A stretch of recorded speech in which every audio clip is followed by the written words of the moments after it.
Is spreading fake news on social media a crime? Whether you are the victim of fake news or you are the perpetrator of spreading fake news, please watch this post to the end. Fake news centers on false, inaccurate, and misleading information and comes in many different forms of messaging, such as saying a neighbor is a P, a business owner is dishonest, a police officer is corrupt, or a faith leader is a fraud.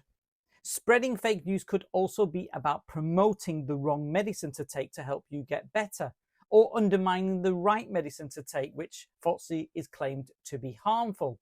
Negative and fake news tends to spread much faster than accurate news, partly because some people assume too much, speculate wildly, and jump to conclusions to reinforce their own narrow ideas of the little world they live in.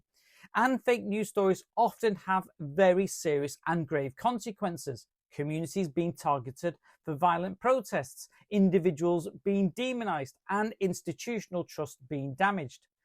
But is spreading fake news on social media a crime? Well, it can be here in the UK.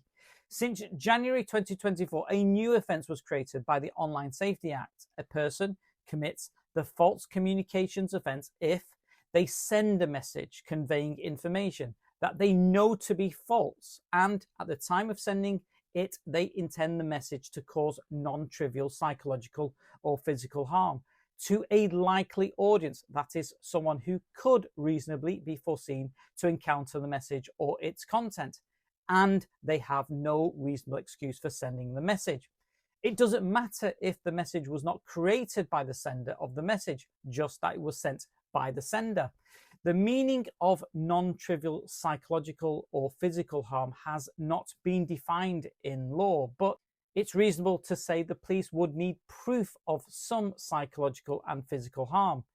There are possible defences, those reasonable excuse defences, expressing opinion which the person believes is not false, or a person did not know it was false when the message was sent. The following are exempt from the false communications offence: recognised news publishers, an exemption for holders of broadcast or multiplex licenses and providers of an online demand programming service.